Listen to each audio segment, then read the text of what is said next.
So, in today's podcast, I am joined by Adam Monti. He is the 4Play Records owner and he's also involved with Half Baked. In this chat, we hear all about his journey in music, what he's got coming up, and just a general chit chat about the people we know and how we met them and things like that. And today's podcast is sponsored by myself, SYNTHO Hub, the electronic music hub, changing the way you learn to make music. So if you want to start making music or just take music to the next level, head over to the SYNTHO Hub website for more information or just send me a message. So without further ado, let's get into it. All sorted. How you doing, bro? Good, man. Really good. Yeah. How you been doing? Good, busy. I'm now quite recharged and like excited again, because everything's opened up again. Yeah. I think I've actually made more music this week than I've been like months before because I don't know, with no end sight of where to play it or anything, it was kind of a bit demotivating, I think. Yeah, You feel definitely. the same? Yeah. I felt the same. It's nice just to have a bit of light at the end of the tunnel because we haven't seen any for a whole year now, really. Do you know what I mean? And the studio's looking sick, man. Yes, it's getting there. Well, it's nearly there. I'm sure, Reese told you about all the routing that we've been doing over the last couple of weeks. Yeah, it was a bit of a nightmare at points trying to deal with outdated firewire and things like this. But yeah, we've worked around all of the issues and troubleshooted it, and it's all nice and running smoothly now. It's wicked, man. Is it Really all good. synced up? Yeah, pretty much. I mean, there's obviously a bit of latency, and there's a couple of things that go out of time a little bit, namely the ER1, and what else goes out of time a little bit? Sometimes some of us have different issues as well. So, like for me, I have loads of problems with the JV for some reason. I don't know. I'm not sure why. I haven't really pinpointed it, but most of everything is pretty much there. Do you know what I mean? Some stuff goes out after I don't know 64 bars or something like that, but it's pretty much there, man. And are you using a MIDI clock with it, or is it all just synced via So most of the stuff is actually clocked from the deep mind. okay. What we were going to do is we were speaking to Alex Arnow, and he was like, guys, you want to clock everything from the MPC 2000 XL because the clock on it is just banging. But we haven't really got round to that. But everything's running through the deep mind, man, most of it. And then we've got like a little mind burner mini box that splits everything off and stuff like that. But yeah, man, it's loads of troubleshooting. Yeah, it's a nightmare. And for anyone that's listening to this on Apple or Spotify, YouTube's worth it for this one because Adam's got the sick backdrop. But yeah, it's the same for me. I've got the 505. It's actually running all right, but I have the buffer size at 32 or the sample rate, whichever one it is in Ableton. So it's actually all right. But as soon as you put that up, if it's lagging a bit, everything just goes out of time. Yeah. Absolute nightmare. So let's talk about you as an artist and how long you've been doing it for. Because we've actually been mates for a while now, and I'm pretty sure you've done this for a long time. Correct me if I'm wrong. I kind of have longer actually than I often think. So I first started mixing on CDJs at my friend Jamie's house. Shouts to him in Bromley. In 2010, maybe.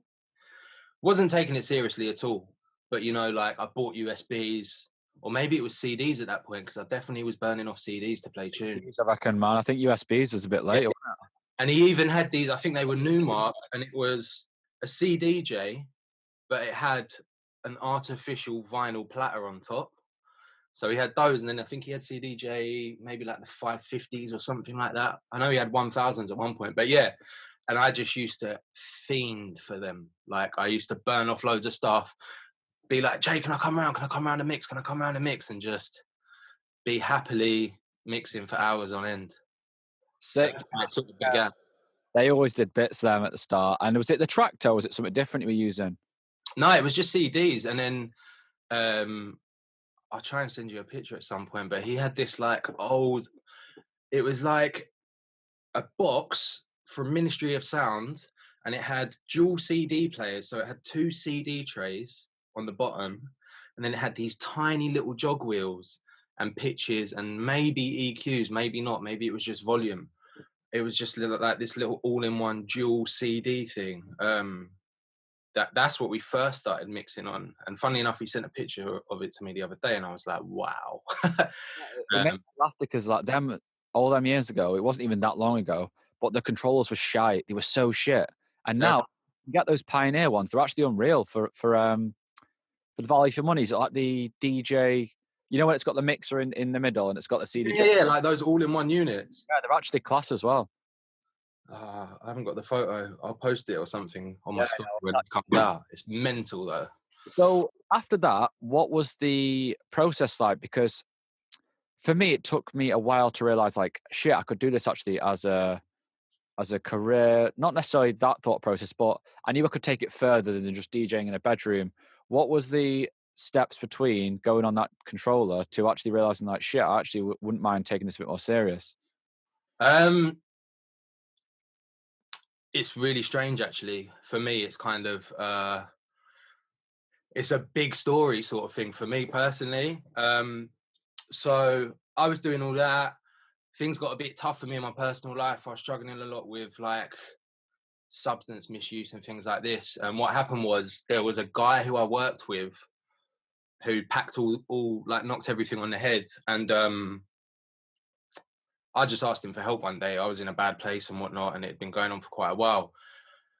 And he was like, "Look, you need to keep yourself busy if you want to, like, you want a clean living and all this stuff. Like, you're gonna have to, try and just like keep under the radar for a while." And he was a sound engineer because I used to work at a sound engineering studio. They used to like do all the soundtracking and foley and voiceovers for like loads of big commercials and films and stuff like that.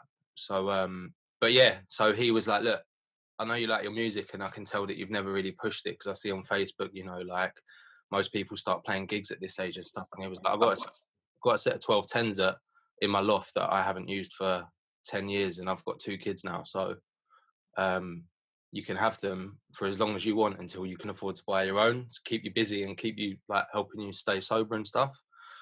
And then it was just like it was off. I was working opposite Phonica in Soho, and I was just pretty much I was living at home. I was spending all my money on partying before that, and all of a sudden I had all this money that I wasn't spending partying anymore because I was keeping under the radar. And I just went and bought records, man. There was a guy called Kenny that worked in Phonica that sold me loads of records. Scottish guy, I don't know where he is now. Nick in Phonica as well, Nick and Simon. There was a music video exchange down on Berwick Street, which is like it's like a little market street. There's all like market stalls and stuff down there in Soho near the Supreme store. And yeah, used to go in music video exchange and just buy loads of like secondhand hip hop, secondhand this, secondhand that.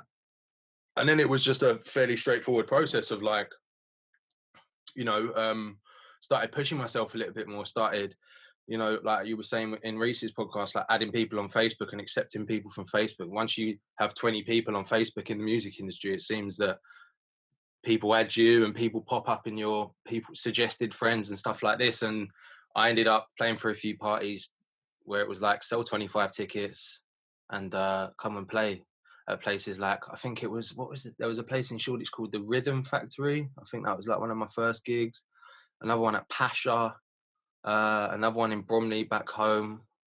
And there was another one at Lightbox, which was for the guys who run Lion and Lamb now. They used to have a party called Subterranea. So I played me and Ted Amber, I think it was, or maybe our other mate, Mudda Baku, Vitus. And yeah, we played in the morning there.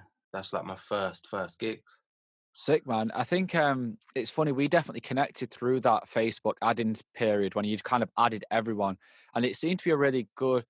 I think I remember when I saw your name, and then it kind of unlocked a can of worms because I didn't really realize. I understood, but I didn't realize there was so many kind of people down south, I think, doing it, and like there was a lot of us at a similar level, I guess. Even people like Casey back then, and a lot of people that seemed to be really thriving the Facebook kind of network then, and not so much now. I don't think.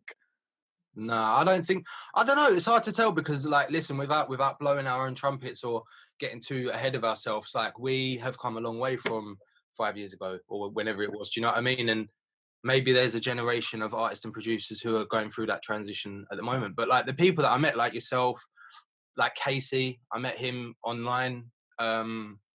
who else? Like Ted Amber was someone that I hung out with a lot in the early days. Me and him went to Sunwaves for the first time, things like this. I met you there. I remember, like, we met up there. I remember.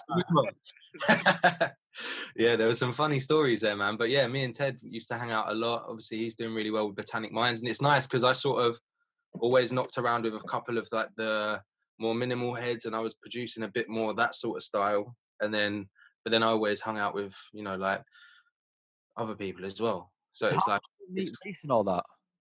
Reese and all that. Yeah, yeah. Well, the guys you share the studio with.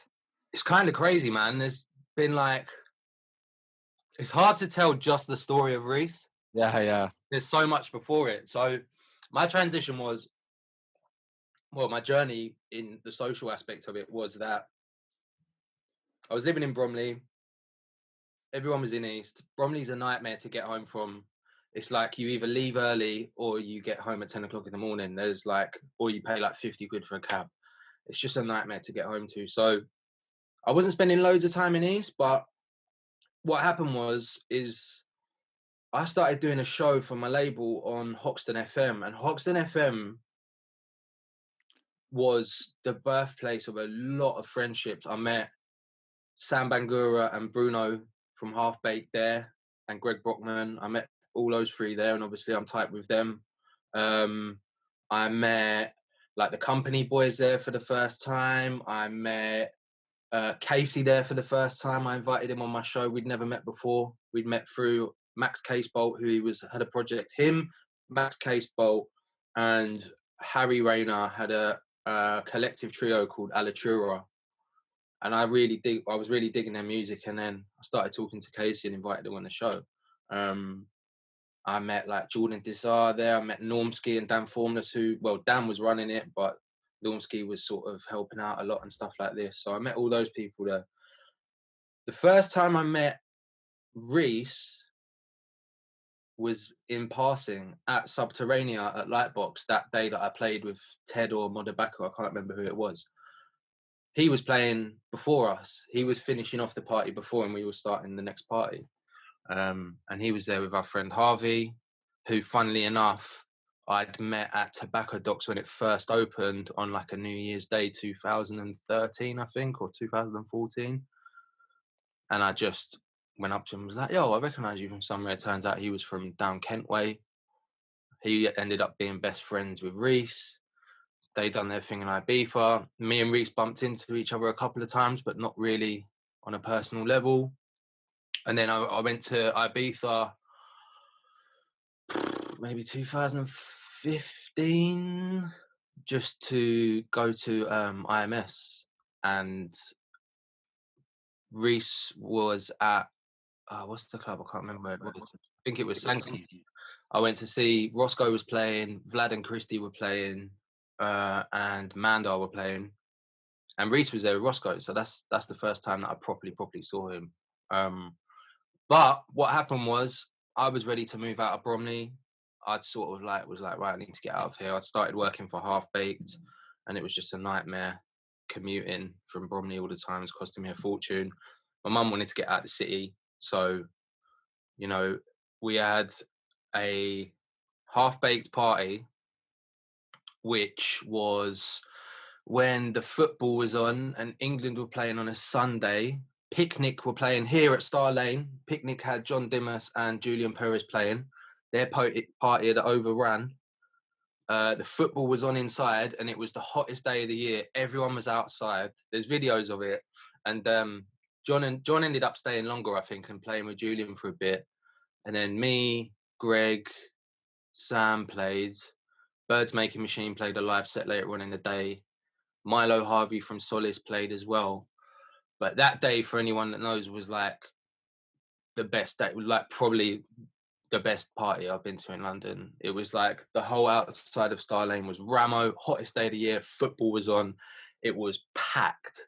Yeah. There was guys running down the shop buying boxes of ice pops and selling them for £2 each because it was so hot. When I started playing, the records were fucking warping more and more as I was playing them. So we had like Corona bottle boxes over the turntables, and it went off. And I met people properly, like people that I'd bumped into, like the Oscuro boys, Jacqueline, Johnny Reese, and Joe O'Halloran. I met Harry for the first time, Harry McKenna. And I rated Harry highly because one of his first record on Undersound was one of the first records that I bought in Phonica. And funny enough, when I was listening to it, I looked to my right and Jamie Jones was standing next to me in Phonica listening to the same record. And he was like, yeah, man, this fucking bangs. Yeah, it turns out it was Harry McKenna's record. So Harry was like, yeah, your set was sick. And I was like, a bit, fuck it. I was like, wow. Do you know what I mean? Because I respected him as a producer and a DJ. But yeah, that day, I took my shoes off. Yeah, because it was so hot, I took my shoes off. I like playing with no shoes on. Reese come over and was like, fucking hell, man, I love playing with no shoes on as well. It's so comfortable. Harry does the same thing. So me and Reese were walking around Star Lane with no shoes on, talking. Mate Harvey was like, I need to move out. I was like, I'm ready to get the fuck out of Bromley. I can't stand it anymore. Like, Reese was, I can't remember where he was living. I think he was sort of sofa surfing a little bit. He was living with Daniele on his sofa in Mile End at the time, I think. Anyway, me, Harvey, and Reese ended up getting a place together in Stratford, and that was pretty much the very start of our journey. And everything changed from that day. Like, Reese started seeing his girlfriend from that day, sort of thing. It was my first gig for Half Baked that day, and we all decided to move in together. So that day was like undescribable, man. But that's how it all sort of started coming about for me. Big man, it's a really good story.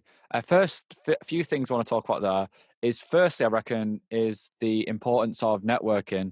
And we spoke about this with Reese, but if you had to give some advice to people, because it's evident that we've known each other for years, like the foundations start way before you ever get any exposure, really, if that makes sense. Like the tree grow maybe 3, 4, 5 years before you actually start to get any real momentum in the scene.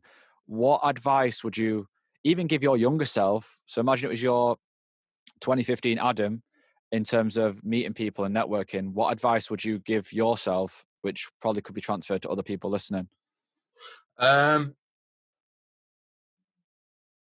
In terms of just networking, or like sending As a whole, then, as a whole, if there's something that jumps out to you. In terms of physical networking, like, man, like, I don't drink and don't party like that. I'm still out the next morning if it's a good party, but you have to go to places, man. You got to pay for tickets and stuff, like, to go to somewhere just to go and meet someone, or someone's going to be there. Like, it is not manipulative, but it's like you have to work it. Like, you really have to work it. Like, I remember really not wanting to go to Fabric one night, but I said that I was going to meet someone there who I'd been speaking with online and who was making good music. So I popped in there for 2 hours, popped out. You know, never underestimate the power of just popping to a party for a few hours, showing face and going. Like, You did it with me, man. When I played in London, you made the effort to come, and we got that Wagamamas and like that. Yeah. Is that, like, that stuff's so important, man? Because, like, at the end of the day, for me, this is the way I see it. This isn't how everyone sees it, but this is, like, from my point of view, is like, this game is tough, man. Like, there's a lot of competition. The chances are against you. The odds are against you. If that's, I know it's quite a negative way of looking at it, but it's the truth. Like, it takes a lot of work, you know. And if your music's fantastic, that's great. I've got loads of mates who make fantastic music who have never sent it to anyone and never done anything with it, you know. So you need to get your face out there, you know. And my crew, like Zach and Danny and Reese and everyone else, Casey, you know, I think we all know the power of popping somewhere and checking people out. The phrase "strength in numbers," I think, is coming to mind. Oh, for sure. And, like, even little things like people that I'd played with. Like, I couldn't think, maybe like Mihai Pol or someone like that. I think I played with him in Romania years ago, 2016. And when he came to London, I made the effort to go and see him play. I mean, a little bit like that, because, you know, these connections are important. The other advice I would give myself in regards to the whole networking thing is, in terms of promo, I really, up until about a year and a half ago, struggled with sending my music to people because I was so paranoid and not very confident in my music. This book's called Show Your Work. I'm not ready yet, but it's all about that. Hey, and you know what? I sat down with Danny and Zach and I got vulnerable. I was like, well, it was mainly Danny, but I was like, bro, like I just really struggle sending my music out. Like I want to send it to like all the Fuse lot and everyone. And I did send them bits and pieces, but I just felt I don't want to bother them. Like, and what if they don't like it? And like I feel like I'm hassling them. And Danny just turned around to me and he was like, mate, when someone sends you promo, do you ever think, oh, not this fucking guy again? And I don't. Like I don't. It's apart from one geezer that sends me the maddest tunes, and I've just gone, bro. I really think you're barking up the wrong tree here. And then he continues to send it, but it's like K-pop or something. Yeah. It's mental. But yeah, and then he was just like, mate, like at the end of the day, like you're giving them free music that bangs. Like your music is good. You just need to find the confidence. And in the last year and a half, I've just found the confidence, man. I've just got a list of people in my head that I send my music to. When I first make tracks, I send it to a handful of people, normally Daniele, Casey, Sam Bangura, and my dad. And I get their opinion on it, and then I mix it down, give it a quick master, and send it out to other people as like demo, promo sort of stuff. And that's my process. But it's taken me a long time to be confident in my music. So would you say you should have been more confident, or do you think it's been good that you've been this patient, or do you think a bit of both? I think it's a process, man. You can't force, like, I don't know, for me, my personality and the way that I operate in my mind, like, I couldn't have forced it, man. I couldn't have forced it. But I think it was just a process of being vocal about things.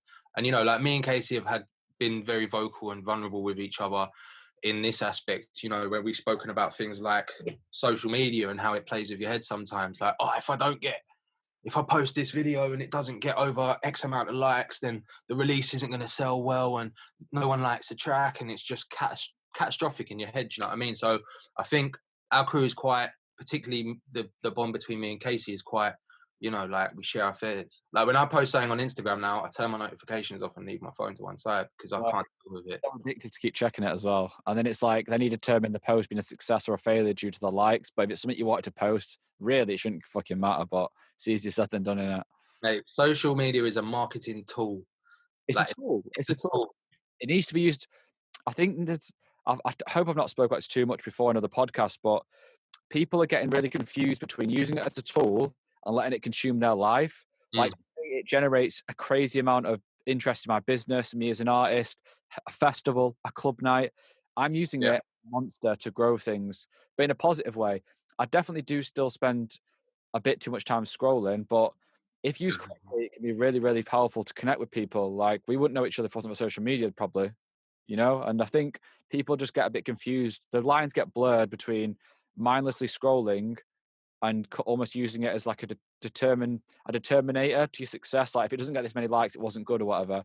Instead of just using it as like if you get 100 likes or 200 or 1,000, it's still 100 more than if you didn't post it at all. And it's what that guy said. Is it Salt? SAUT? The guy that you done the podcast with a couple of weeks ago? Suat. Yeah.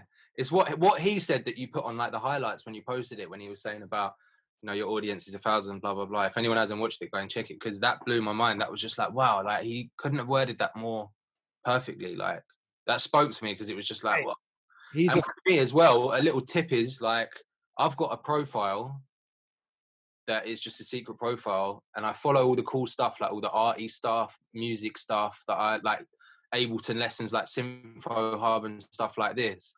And it allows me to go on Instagram and look through the inspiring stuff without having the pressure of liking and commenting and stuff like that. So I can still be inspired and use scrolling through the feed as a tool without having that attachment to my business profile. I think the problem is whether people like it or not, the more followers you've got does associate yourself with a bit more pull and things in the scene. Because if you've got 20,000 followers and you post a picture, the chances are, as long as they're genuine followers that actually follow you for your music and stuff, you're going to get more people seeing the flyer, which is probably going to sell more tickets. Mm. All this chain reaction.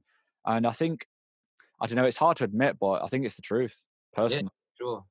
It's the age we live in, man. We just have to accept it. The sooner you accept it and see that you can have, well, figure out the healthiest relationship that you can have with social media and use it as a tool to push your business, whether you're an artist, whether you're a makeup artist, whether you're an entrepreneur, whatever you're doing. Like the sooner you realize how to work it and allow it not to work you, that's when you hit the That's a good one, man. Work it, not let it work you. I think that goes for everything in life. But yeah, definitely. Well, for me, it blows my mind because I follow people, influencers, whatever. I don't follow influencers, but I see them. They've got 100,000 followers. I've got about 7,800 or something now. I'm like, how the fuck have they got 150K? Like, that's a lot of people. Yeah. And it blows my mind because, to be honest, I feel like I'm very active on social media and posting content with substance. And I'd like to think that my music's growing and people hear about it. Yet there's still people with like 100 times the followers. And I'm like, surely no one even knows who they are.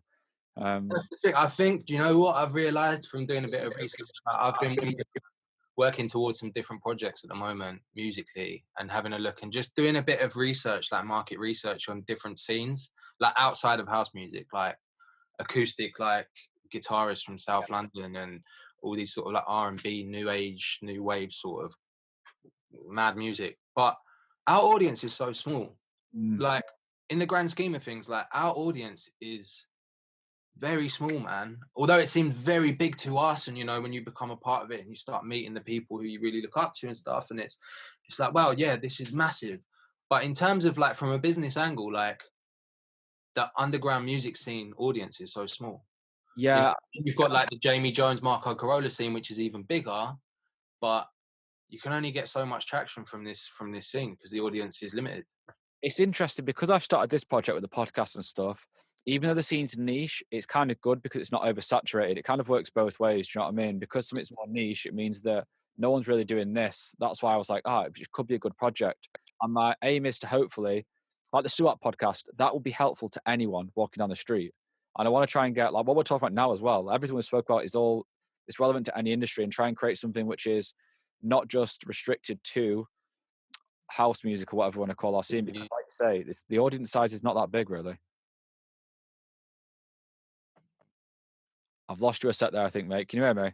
Yeah, Yeah, there you are. um but yeah, it's food for thought for everyone watching this, and I think the what you said, control it, don't let it control you, is that what it was? Oh no, work it, don't let it work you. yeah, definitely, man. So next I want to talk about Half Baked and your involvement with them.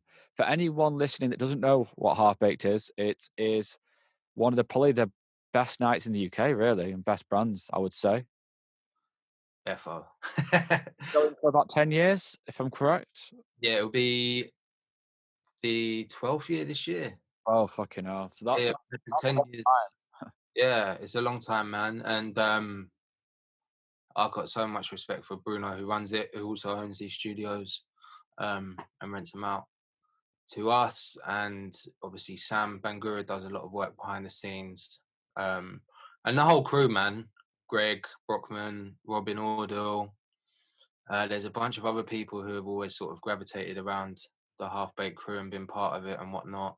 Like Leloop, Soy, Lamash, you know, all these guys who were playing for Half Baked years before, obviously, I was even aware of what Half Baked was, probably when I was in fucking school, to be honest with you. But yeah, man, it sort of happened quite organically, man. It was sort of like I was working a job that I hated. I tried forcing myself to do recruitment. So I need to get my money up. I can't do this thing, man. Like I can't stand being broke all the time and just doing music. Stressful, man. So I tried doing recruitment and I lasted like not even 2 months, man. I was like, fuck this. I cannot stand this. Like it's just not for me, man. Um, but yeah, I actually got let go of that job. I didn't pass my probation. They let me go because I was just not asked, to be honest with you. Like I can sink my teeth into things if I'm interested. As soon as I'm not interested, I just don't perform, and which isn't always a good trait, but I'm aware of it. But yeah, man. So what happened was I was speaking to Sam at the Lion and Lamb one day. They were doing a North South party at Lion and Lamb, and our mate Jesse was outside with wax material with the van selling records, and we were standing on the slope at the back. And I was like, yeah, I fucking lost that job, man. Like, I don't know what I'm gonna do, blah blah blah. And he was like, yeah, but you know, we've always had like an intern at Half Baked. Like, if you want to come and help us out for a bit until you find something, just let me know. Like, I think you'd be really good at it. So I was like, all right, sweet, cool. And then sort of took him up on the offer for the next event, which was like, I think it was Bushwacka and Diad playing at number 90. And I just helped out, man. I just went and like tied some bike wheels to the ceiling and done all the decoration with them. And then on the night was like running the backstage area, helping run the backstage area and things like this. And I done really well and I helped out. So then Sam was like, cool, like, if you're not busy, you can come into the office and help me out with like this and that and this and that. And obviously me and Sam started forming a real friendship and hanging out a lot more and spending a lot of time together. And as it just went on, it just progressed. And then I was like doing a bit of graphic design for them as well. Started like having sort of like the creative direction with the artwork and with stuff like this, and with, you know, Bruno and Sam very much mapping out the parties and doing all that stuff, and I was just assisting with all the creative side of things. And then funnily enough, it was here, there was an after party at Star Lane after a Half Baked party, and Bruno, who owns Half Baked, he's like, oh, have you got music on you? Like Sam said that you play good music and stuff, like, because I never wanted to push myself. Like I was like, no, this is work. I don't want to push myself and ask for gigs and shit like this. He was like, have you got USBs on you? And I always carry USBs on me. Not at the moment, obviously, but and yeah, man. And I played with our mate Thomas for a couple of hours, and then played on my own for a bit. And then yeah, then the guys started slinging me gigs here and there. Do you know what I mean? And you know, I've had the pleasure of, you know, playing alongside the likes of Pedro and Raresh, and then all the local crew as well, like Zuki and Francesco Boffa, obviously Sam and Robin and all the guys, and Greg and Harry McKenna, Dale Muzzington, the whole North South collective. And you know, it's been wicked, man. Like I first went to a Half Baked party, I can't remember which birthday it was. I think it was an Easter party actually, and they had like Motor City Drum Ensemble and things like this, and they done it at 338. And as soon as I walked in, I was like, fucking hell, because they just go all out with the decoration, man. It's like an immersive experience. And yeah, the 10 years birthday party that we done the other year, when was it? 2 years ago. It was just fucking indescribable. Like That when it was the the week. line. Yeah, so we had 3 rooms. In one room we had Move D, with some support artists, and then we had the other room was John and Klaus, John Dimas and Voigtman, The Ghost, and Robin Ordle played as well. And then in the other room was Sonia Munir, Dan Andre, Preslesh, and I can't remember who else. Yeah, But I remember seeing that one. I was like, I think we had a party the same weekend, I think. So I remember like, oh, that's worth the trip to London. it's insane, man. Yeah, I think that's a really good story because it's similar to what Reese was saying about Infuse actually, and it's just a matter of going out and meeting the people, and you never know what's going to happen. But if you'd not gone to them parties and met them people, it would never have formed, which could be, I think it will be something big for the future for you. Yeah, man. I think you know, Bruno and Sam started discussing the events. We put some dates out already for the year and whatnot. I'm just super excited, man, to see what's going to happen. You know, I'm not into all this socially distanced stuff. I can't stand it, man. I just can't wait to be back on the dance floor with my mates, linking up with people like, you know, yourself, the Real Gang guys, everyone, man, and just enjoying ourselves again. I think the social distance thing was hard because it was the only option, really. But I think it's crazy to think that actually within 3 months now, we might actually get a normal party. Did you do any social distance events? Well, we did one and it got shut down, even though it was, we followed all the rules, and then the police came and shut it down. And they said, I think the reason was because it was when you had to be from the same household. Yeah, well, that turned out, yeah. Yeah, I think really it was done properly, but it was Yeah. all, So I know that the Animal Crossing guys done a really good job of it. Obviously, I wasn't there, but Yeah, well, the thing is, we did the Progress Centre, and Ollie from Animal Crossing was actually, he was looking after the Progress Centre, or does now anyway, still then, and does now. And he'd already spoke to the council, everything had been passed, everything. All the rules are being followed, and they just came, the guy shut us down.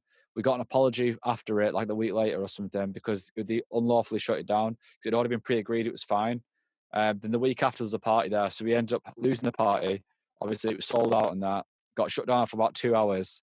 And Reese was there. That's when Reese came up. And then me and Reese, we went and played a little secret party in the end. But yeah, it was It was actually good, but it was better than nothing. That's what I would say. Like, it's better to have a social distance party than no party. But Yeah, yeah, I think we're going to get proper parties, which is a result. can't wait, man. So, what about the label? Are you still going to be doing foreplay?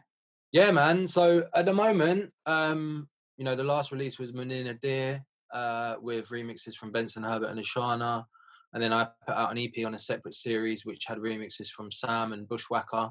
Um, but yeah, just had like I've got a VA coming out on it, which has got music from some really cool up and coming artists. And to be honest with you, I'm just holding out for things, man.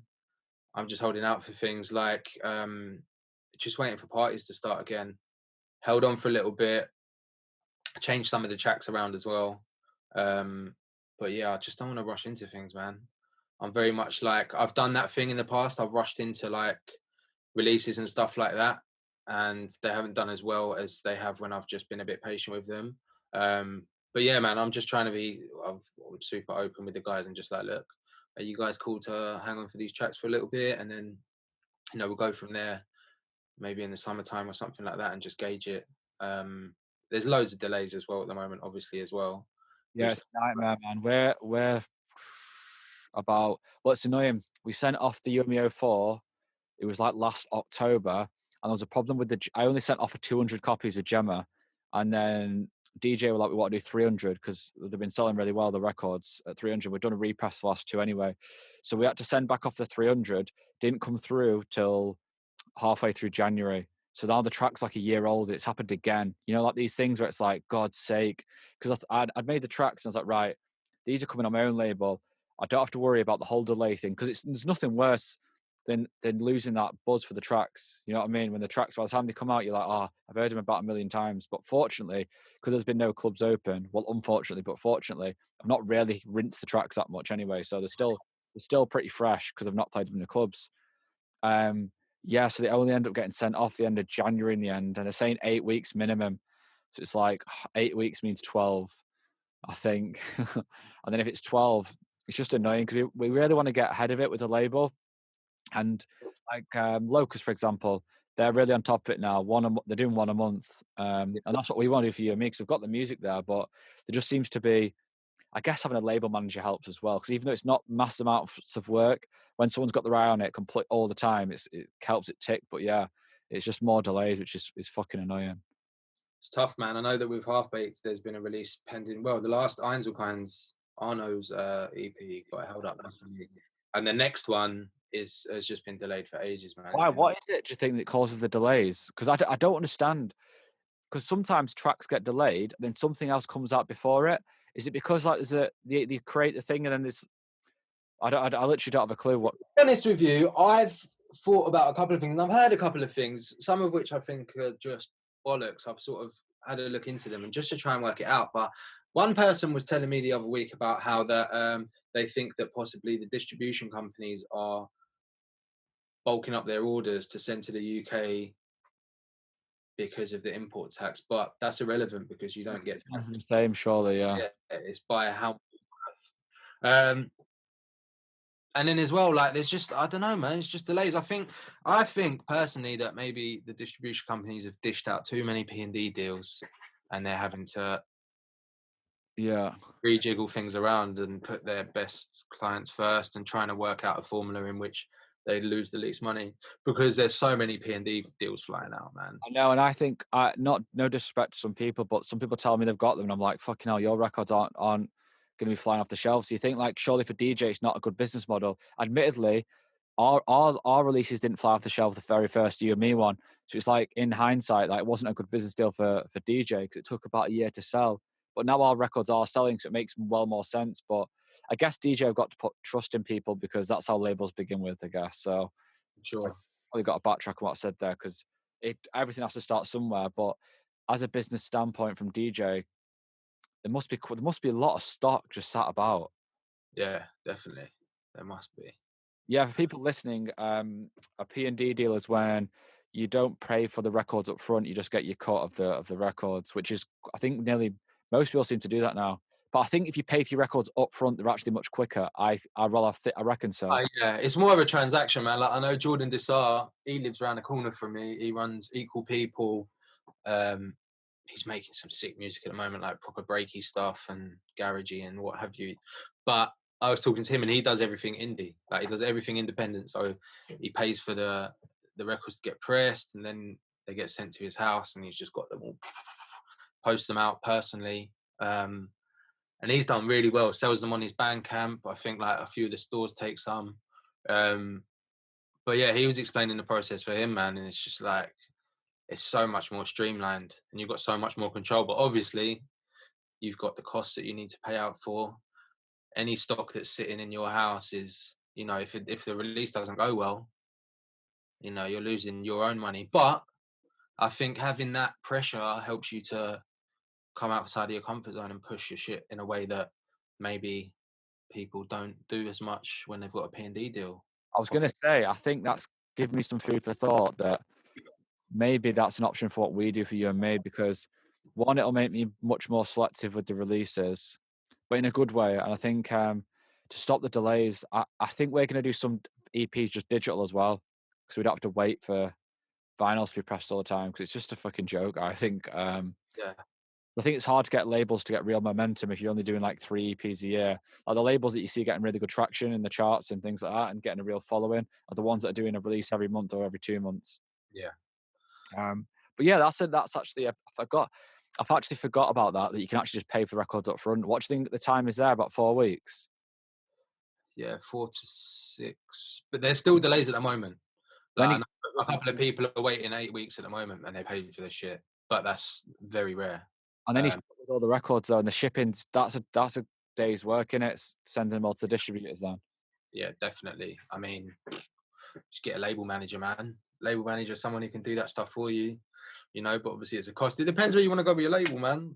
Yeah. You're going to stay on this scale, or if you're going to try and branch out a little bit more and have a look at things, which is something I've been looking at for this new project that's in the pipeline. Yeah, man, it's like I think at the end of the day, people underestimate myself. I have as well underestimate the business side of this label running stuff. Like it's a business, man. You know, and having that mindset is a bit difficult at times because we love and we're so passionate about the music and all our heart and soul goes into it. But sometimes you got to think with a business head, which is difficult. But I think that comes with time, and that's something for the sort of up and coming people to have a think about as well. Yeah, I think for a label to really take off, I do think you need that frequency, because each time you make a release, say someone new finds it each time, then they go through your back catalogue. It's like a domino effect, you know, and it compounds. The more releases you do, the more people discover the label, and then they find your back catalogue. So it's like making music. If you only make one track a year, then it never really gets better. But if you're releasing more, you're getting more traction. People find the back catalogue, and it's something I'm really aware of. So it's kind of frustrating, you know. And it's like now March, and this release still isn't out. And Yeah. yeah, I emailed them yesterday, and they said no news. The worst. So solo, what have you got coming out release wise? Anything? I've got a couple of bits, man. I've got a remix. I've got a few remixes. So I've done a remix for Vitez, Yeah. part of the crew with Odin and Fatso, and I think it's Chevry Agency. Oh yeah. So the previews went up for that yesterday. That's going to be I out. met them yesterday. You know, I recorded the podcast with them yesterday. So by the time it comes out, that one will be out. Ah, lovely. So yeah, that's the previews are up for that, and I think that's coming out in a couple of months, May, I think possibly, or maybe a little bit before that. I also done a remix. Alex Arnout starting up a new label called Modern Explorer. He's got the first 3 he's boxed off. They're tracks from himself with a remix from me on the first one, a remix from Reese on the second one, I believe, and then a remix from Terence Terry on the first one. And yeah, that remix, people have been hounding me for it, man. There was a video of Reese playing it on a boat, um, and someone put it on that identification of music, and it was just like, You happy with that? it was crazy, man. It's fucking crazy. I was just getting loads of messages and stuff, and I was like, "It's coming out soon. It's coming out soon." And then that's got held up, but that's going to be coming out, I think, on Record Store Day. Sick. So yeah, that's popping. What else have I got? I've been working. Me and Reese have been working on a split EP for a new label, which is pretty much there, I think. I've been working on an EP for Infuse. which I've got some really strong tracks on. I'm gonna make some other bits and pieces and send them over because yeah, we're just trying to. I think my sound has developed very much in this last sort of COVID times. So yeah, I just want to get some new stuff over to them, and Enzo's asked for some newer stuff as well. And then me and T Jackwiz, Tom J, have got a banging split EP coming out on Dan2 discs in a couple of months. Sick. It's by like this is what I mean with my confidence and stuff. Like, You can say it, bro. Don't worry. mate, this EP is fucking banging. It's Sick. the best track. Like, it's got the best track I've ever made on it. Like, there's some real standout tracks for me that I can look back on now and be like, fucking out. Like, there was Anchor, which got continuous play from, you know, the likes of Viresh and Pedro and that, which was out on Raul's sub-label Abduction. That got me a lot of sort of traction. There's some edits that I've done that have got me good traction, and you know, there's some other tracks which I've never shared with people which really speak to me. But this EP, man, these two tracks, like by far the best work I've ever done, which I'm really happy about. You know, and I know a lot of people have been sort of playing them in their live streams that are coming out like soon and things like this. And then Real Gang are doing a 5 years of Real Gang compilation with I think Giuliano Lamonte, Cali, obviously Miller and Nicolau, and a bunch of other people, Kieran. So I got a track out on that, which I sort of made specially for them, and I love it. It's a bit more different, but yeah, all systems go, man. I can't wait to hear it all. I feel like everyone's really taking things up a notch during COVID. I think if anything good came of it, it was one, the reset, which I think it was the thing that nightlife didn't know it needed, 100%. Like the scene needed that break to really make people grateful for partying again. DJs to realize how lucky they actually are to fucking do this as a job, and the other benefits, but also the fact that I've really been able to. I think I've said this before, but I think I've really found the music I want to make now and the style. And do you feel similar? Yeah, man, I've been experimenting shitloads as well, which has been amazing. Like I've been using the MPC to make hip hop beats and crazy shit like that. Me and Casey are working on this new project, which I can sort of tell you a bit about. We're just sort of going in a slightly different direction, pulling in on some influences. Like I came from like going to school in Croydon and listening to loads of grime and stuff and jungle and things like this. You know, we both listen to a lot of sort of like or used to listen to a lot of like sort of rocky music, things like Korn and even like Slipknot, Marilyn Manson, Linkin Park, and all that. So me and Case have just pulled in loads of our inspiration, and we're sort of building a massive body of work at the moment, which has been amazing because we're just really working differently and thinking outside the box, bouncing between Logic and Ableton. But for myself, man, as well, yeah, like you said, like I've just been working, finding different ways, like developing a new workflow without even meaning to, just like using things differently and you know, making like grime instrumentals that I grew up on, and you know, I've been working on some stuff with Jamal as well from SBTV, working on like some remixes for we got some stems sent over from Nines, so I'm doing like a little unofficial remix for that and see how that goes, and you know, send it back over to Nines and see what happens with that, you know. So it's like I've sort of really like venturing out of things, you know, Sick, and man. growing a bit more. Sounds like you've been productive, to say the least. Oh, crazy productive. And then I'm still doing other stuff as well, man. Like this week, I've been helping Seb Zito out with some artwork. On Monday, Tuesday, my mate's just opened up a gym in Deptford, and he wanted me to go and like graffiti like a big letters of the logo on his wall. So I've got to go and finish that off later up today. Yesterday, I was helping Ben Jones out with getting his artwork for his Before label, which is going to launch later on in the year, doing all the promo videos, the vinyl labels, and blah, blah, blah, blah, blah. So it's just like, I'm non-stop at the moment, man. And it's lovely.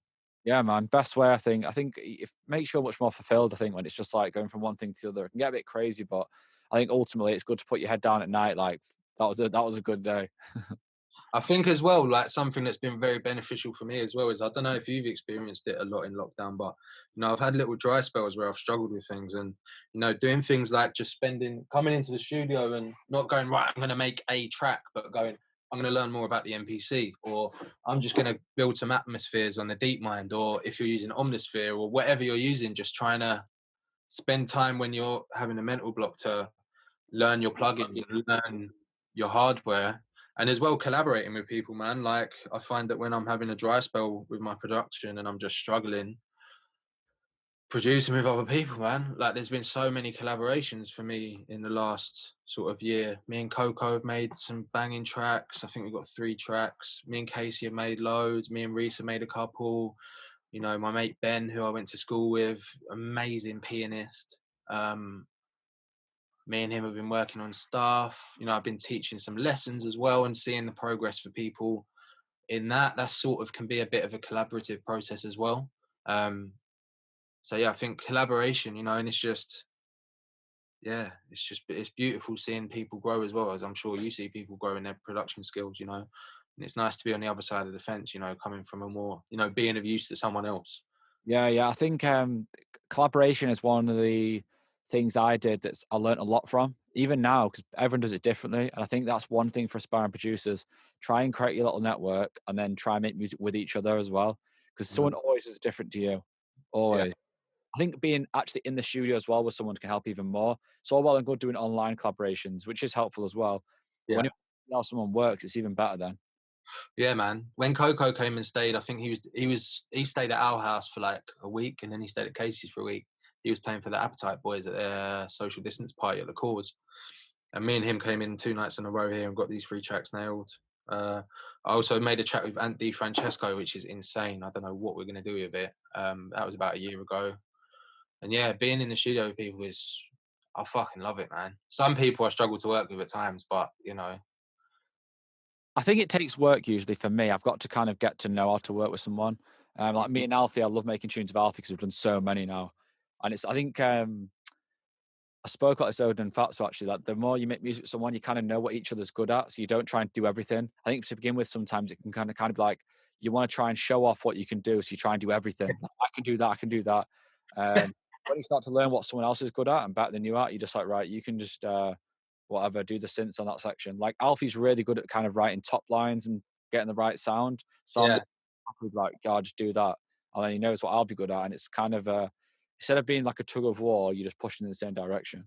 yeah, yeah. Me and Casey realized that we have to eat right before. The first thing we have to do when we get in the studio is eat.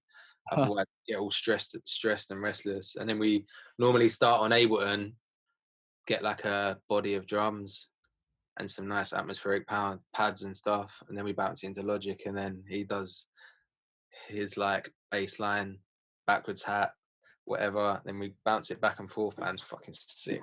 It's nice once you hit that sweet spot with someone. I sent Casey a fucking sick, like a 2-minute sketch because after the thing, the podcast, he was like, send me some stems over. He initiated the conversation as well. So I'm like, right, this could be good because it'd be interesting because we do obviously it's all house music, but it's quite different. I would say that stuff I'm making, stuff he's making. So like, this could be pretty good. So I made some sick. It's really good. And I've said to him like 3 times now, how are you getting on with it? He's like, oh, I want to send it back soon, and he still hasn't. It's been like a month. And I'm like, I'll work on it myself because the loop, I'm really, really like excited about the loop. But I thought, because all the time when I start a collaboration, sometimes I can go too far and just finish it myself. I was like, this is good. So I want to send it to Casey. But by the sounds of it, I think this is common for him with collaborations. I have to get Casey here. I Yeah. have to. I'm like, fucking, I'm calling him. Come on, bro. We need to get this rolling. That's why we never. Me and Casey have been friends for fucking 5, 6 years, whatever. And we never even made music together until properly until like last year. But Yeah. we've made fucking whoppers, man. Like, I cannot wait to put them out. Like, Yeah, I think I'm gonna nudge him after this, but then when he starts to like, he's like, mate, I'm so sorry, I completely forgot. Like, generally sends sincere voice notes, like he's concerned that he's forgot or he's gonna spend one more session on it. And I'm just like, yeah, I don't want to chase him anymore, but I want to give him one more nudge today and be like, mate, if you're not gonna work on it, I want to work on it myself. I need to chase Ben Balance actually. We started something, I think. I think we started a couple of things. So I sent him stems and he hasn't got back to me. So I need to Yeah, to chase be honest, if I'm collaborating, I'm starting something new with someone today. Actually, I like to try and get it done in the moment. I know it's kind of a bit maybe selfish expecting someone to drop everything and work on it, but when it gets dragged out a bit, I'm like, oh, I lose excitement of the project. Do you know what I mean? Yeah, Almost definitely. better to, like bang, bang, bang, and then like get the track done. Because I think when you're working in collaboration, it seems to come together pretty quick usually. I think. Pretty. Yeah, definitely. I think so. So, should we finish with the questions, Adam? We've got some pretty good questions to ask you. Do a 10 questions at the end of every podcast. I'm ready. The number one is, what is your go-to breakfast? Sesame seed bagel, Yeah, Lurpak. I'm going to be so specific here. You're going to be I like this though. It's good. sesame seed bagel, bang in half, toasted lightly, just Yeah, golden. Lurpak, slightly salted butter, bosh. Avocado with a bit of lime, chili flakes, poached eggs. and is that every day or is that just a treat? Most days, man. I At the think it's a I'm not a big breakfast guy, but if I have breakfast, that's it every time. I think it's a common misconception the time it takes to cook a breakfast like that. It doesn't take any time at all. 10-minute job max. If that, five. That's a 5-minute job because you get better at it the more you do it as well. So it's no effort. I have eggs every morning because it takes no time. Just get your streamlined flow in it. I know you've literally got to, once you find out where everything, like it's almost like a dance, like turn around, eggs done, like easy. What's your favorite ever TV series? Fuck, man. The Wire, probably. The I'm not, Wire, I really enjoyed. that a Netflix job? It used to be on HBO, but it's not on Netflix. I don't think. I think you can download it if you got Sky. Uh, season 3 gets a bit shitty, or is it season 2? You got to sort of bear with it, but it gets so sick. Like Idris Elba's sort of first main body of work. Method Man's in it. Loads of people, man. Sick. What is your favorite book / had the biggest impact on you in your life? Uh, there's a couple. I'm gonna give you. I've got to give you one. Fuck. No, go on. You can have two. Scar Tissue, which is Anthony Kiedis of the Red Hot Chili Peppers autobiography. Oh, sick! I'm looking for a new autobiography to read in the evening. So, is And it? mate, he grew up in LA. His dad was a big drug dealer for people like Hendrix and Led Zeppelin. He used to get like babysitted by like Sonny and Cher, and Wow. like smoked weed when he was like 10 and fucking used to get up. And then obviously all the Red Hot Chili Pepper stuff as well. That book's amazing. Best autobiography I've ever read. And I'm about to move on to Goldie's one, which is supposed to be good as well. But then also The Celestine Prophecy is a book that I finished recently, which had a massive impact on me. If you're open to sort of spiritual thinking, there's a lot of talk about manifestation and energy and, pretty much how to treat other people and stuff. That's great. And what was the other one? Siddhartha, which is a book that it was the first book that Reese read, actually, he told me yesterday. It's a short book about a shepherd who sort of finds himself whilst walking through the desert. It's pretty sick. Sick. Good answers. What was your biggest lesson of 2020?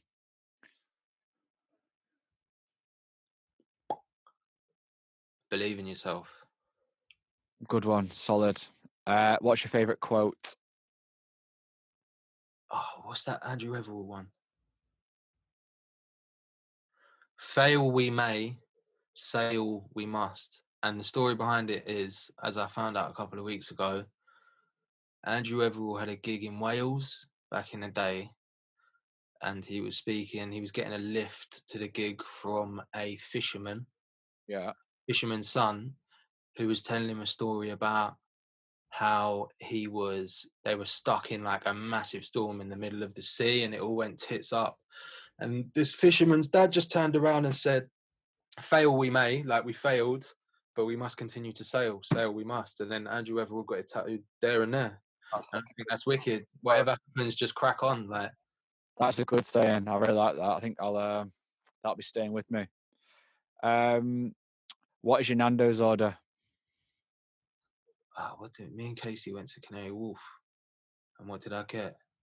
Livers, which some people turn their nose up at. Nando's livers are the best livers in the world. I don't know, bro. They're really good, aren't they? banging with the roll. Slap them in a roll, bit of cheese, coleslaw in there as well. I'll get halloumi, peri fries, livers, and a couple of wings.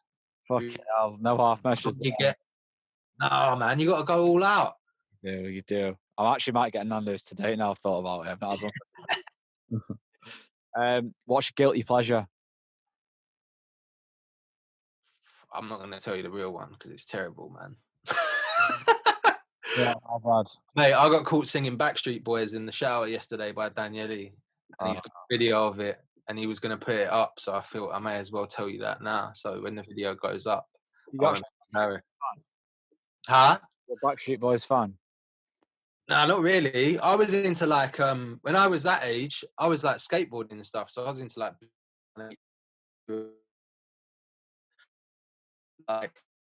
dad's as well, which is something that we should have spoken about actually. But like, I was brought up on shit like my dad's into like Hendrix and Led Zeppelin and Pink Floyd, and then he got interested in like Prodigy and Aphex Twin. So I was brought up on that stuff as opposed to like more pop music, which is kind of weird.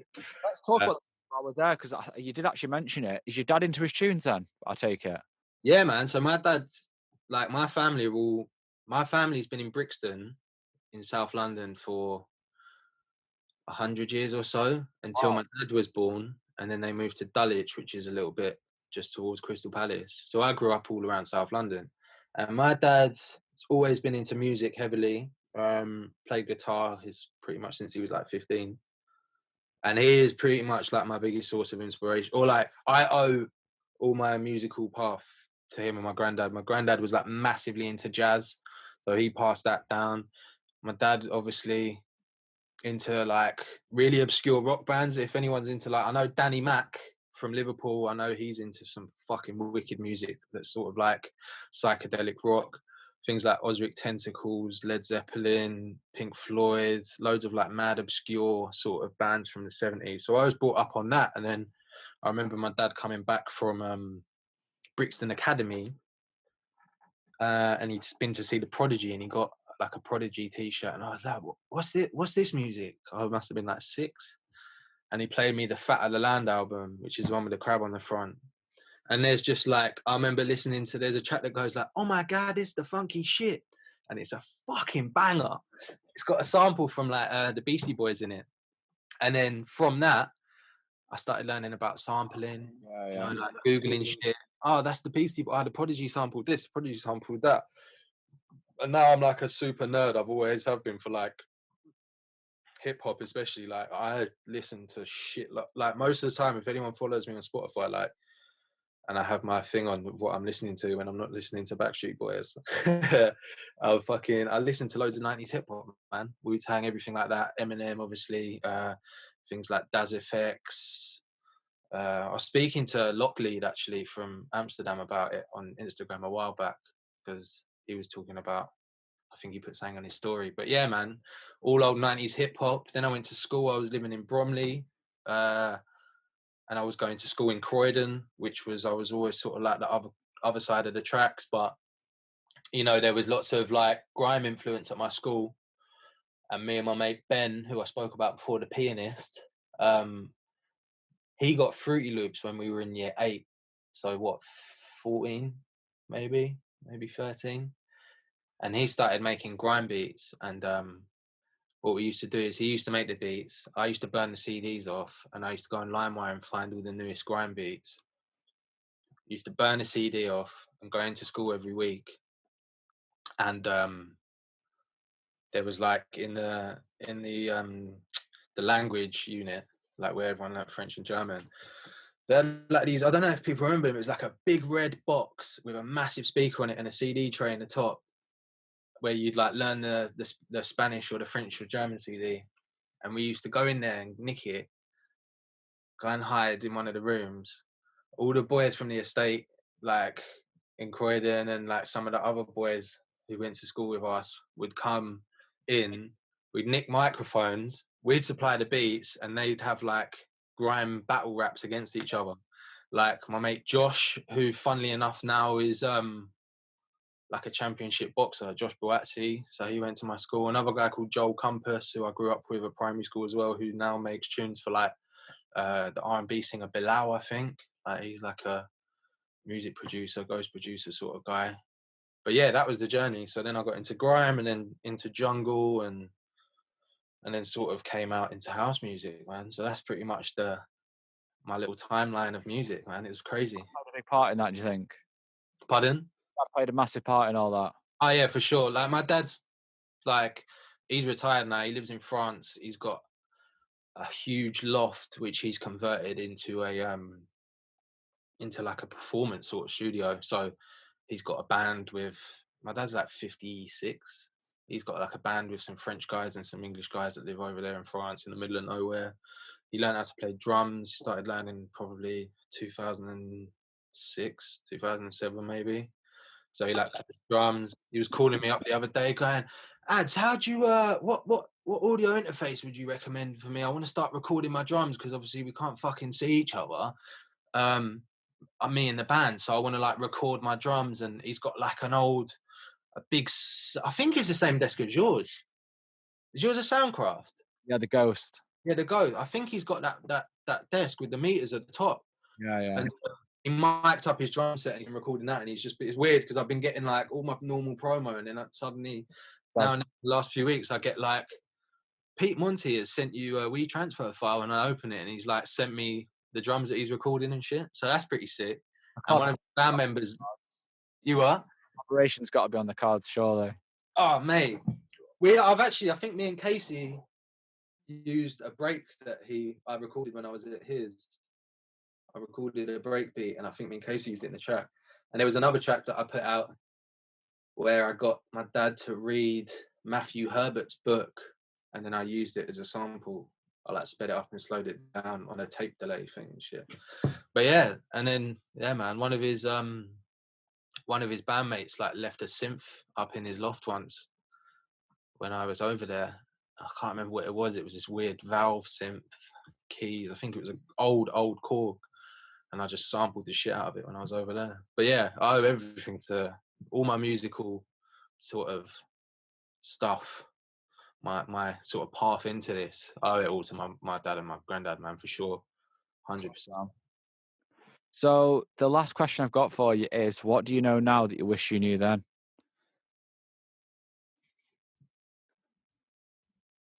Fuck, man, that's tough, you know. Always has a moment of silence after I ask that question. There's loads, man. I think it's easy to look back in hindsight about certain things. School, I think I would have pissed about more, but worked harder at the same time. But I mean, in terms of like an overall thing, I think it would be along the lines of sort of like a manifestation vibe and like Believe. Just try, like what I said before, like try and believe in yourself, because like Zach Garassi, who I'm sure you know pretty well, Zach and Danny deal with our bookings and stuff, and they both work at 93 and what have you, and they've been a real inspiration to me. And Zach talks a lot about manifestation, which used to wind me up because I couldn't get my head around it. But I think it's that, you know, if I could tell myself one thing that I know today, it would be, even when you don't want to, believe in yourself, because it has such a domino effect, a knock-on effect that, you know, I would never think I'd be sitting in this fucking amazing studio with people that I'm inspired by. I'd be working towards an EP on Infuse, working with the likes of, you know, people like Ant, who I've worked with, people like Casey, and just working with loads of people. And, you know, it's all just from having a little idea and having some turntables handed down to me by a guy who was trying to help me out at a time of desperation. And, you know, just having a bit of hope, you know, I think. So yeah, believe in yourself, have a bit of hope, and just try and hold on to that, because the knock-on effect is indescribable. Yeah, I think Ben Rao said, he who says he can, he who says he can't, are probably right. And I think a lot of the time with this confidence and believing in yourself, it has to come at the right time. I think some people realize sooner than others that if I believe in this, that's half the job done.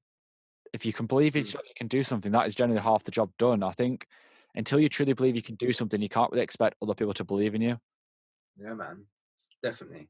And I think now, if you listen to this, like, and you don't genuinely believe it, don't panic, because I think you almost got to come of age, and there's not like one.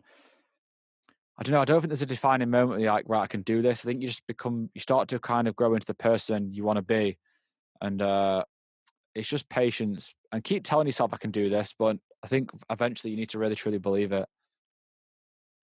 Yeah. And also it's something that Reese said in his podcast, and something that he's said a lot over the years, is like saying yes to things and taking opportunities and being open about what it is, you know.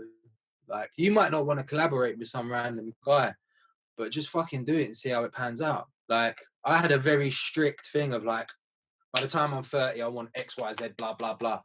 And like now it's like things have panned out totally differently. I'm like freelance graphic design, I'm making tunes. I've just started to carry on a counselling and therapy diploma, which I started many years ago. And that wasn't in my plans, but I've just stayed open to things, and things have appeared, and I've taken the opportunities and seized the moment, man. Good one, man. So if anyone wants to check your stuff out, best place to head over to Instagram, Facebook.